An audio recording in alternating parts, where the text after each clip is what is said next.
about the last time you felt completely comfortable at work. No stress, no challenges, everything perfectly manageable. Feels good, doesn't it? But what if I told you that the very feeling of comfort is silently sabotaging your potential? In my work with thousands of professionals across industries, I have discovered something shocking. The greatest threat to your growth isn't failure, it's comfort. Today, I'm going to show you how to identify when your comfort zone has become a cage and give you practical strategies to break free without overwhelming yourself. Hi, I'm Revathi, a leadership coach, and this channel is where your transformation into a leader will happen. Our brains are wired to seek comfort and avoid discomfort. This made perfect evolutionary sense. Conserving energy and avoiding risk kept our ancestors alive. But in today's world, the same instinct that once protected us now limits us. When we stay in our comfort zone for too long, our skills stagnate, our confidence erodes, and opportunities pass us by.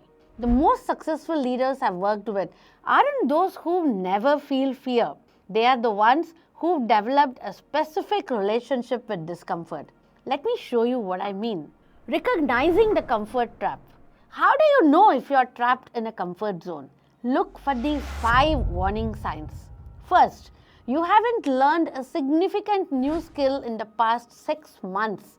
Growth requires continuous learning, and learning always involves some discomfort. If everything you do at work feels easy, you're not growing. Second, you avoid situations where you might fail publicly. Maybe you don't speak up in meetings with senior leaders. Perhaps you decline opportunities to present, or you might stick to tasks where success is guaranteed. Third, you use phrases like, "that's not really my thing," or "I'm just not good at that," to justify avoiding challenges. These fixed mindset statements often mask fear rather than true limitations. Fourth, you feel a strange mix of boredom and anxiety. Boredom because you're not being challenged, anxiety because deep down you know you're capable of more. Fifth, you can predict exactly how your next week, month, or even year at work will unfold. While stability isn't inherently bad, complete predictability often signals stagnation. Let me tell you about Raj, a brilliant technical specialist I worked with. For 7 years, he declined opportunities for management roles because he was a technical person, not a people person.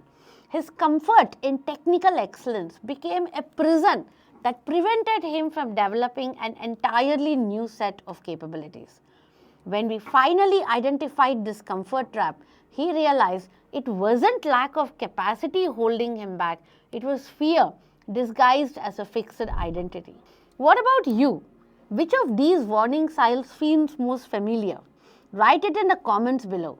Naming it is the first step to changing it. The psychology of growth. To move beyond comfort, we need to understand the psychology of how growth actually happens. There are 3 distinct zones we all navigate. Your comfort zone is where everything is familiar and mastered.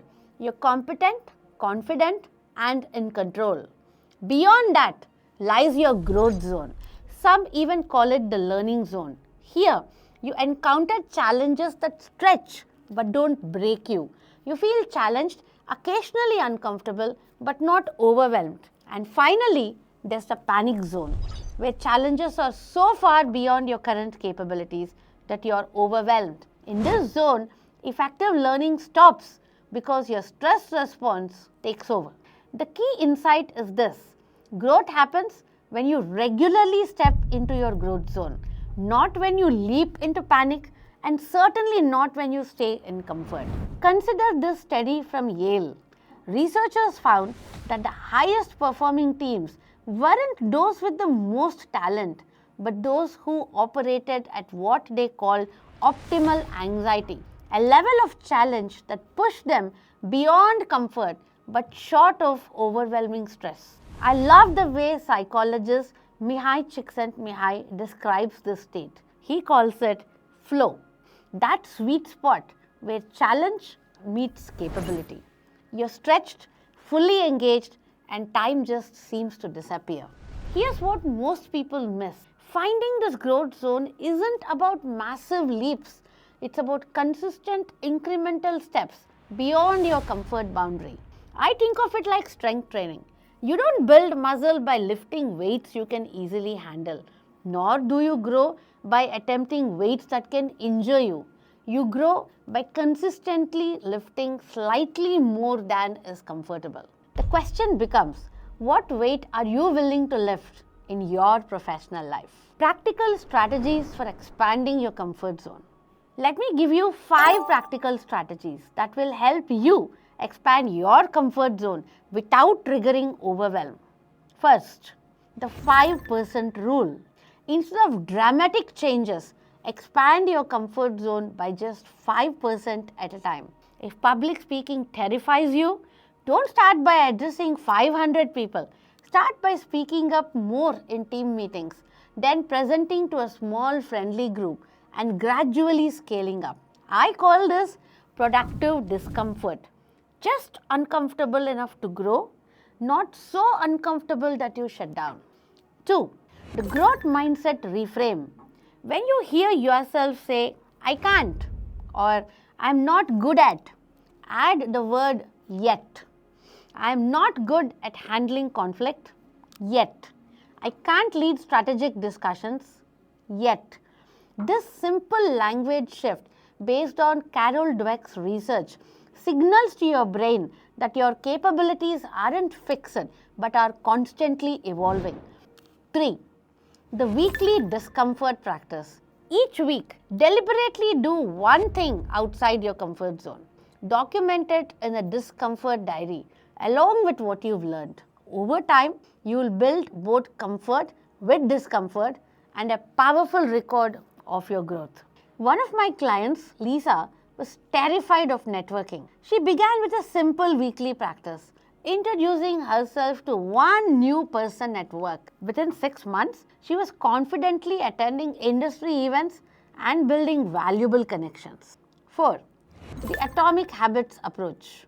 Break intimidating growth areas into tiny manageable habits. If you can just get better by 1% every day, you will end up 37 times better after 1 year. Want to become more strategic? Don't try to transform overnight. Instead, create a simple daily habit of reading one article on strategic thinking or spending 5 minutes considering the broader context of a decision. As James Clear's research shows, these tiny habits compound dramatically over time, leading to significant growth with minimal discomfort. 5. The accountability partnership. Find someone who will hold you accountable to your growth commitments. Share your comfort zone challenges and specific actions you will take. The simple act of declaring your intentions to another person increases follow through by over 65% according to the research from the American Society of Training and Development. Remember, the goal isn't to eliminate comfort entirely. Periods of rest and consolidation are essential. The goal is to ensure comfort is a place you visit, not a place you live. Comfort may feel like protection, but in reality, it's a beautiful cage. Every significant achievement in your life has come from moving beyond what felt comfortable at that time. Think about it. Your first day at a new job, leading your first project, having that difficult conversation you've been avoiding. The growth always lies just beyond the boundary of comfort. I'd love to hear from you. What's one specific area where your comfort zone might be limiting your growth? And which of these strategies will you implement first? Share in the comments below. If you want to go deeper, I've created a comfort zone challenge workbook with 30 days of specific exercises designed to systematically expand your capabilities. You can download it through the link in my description.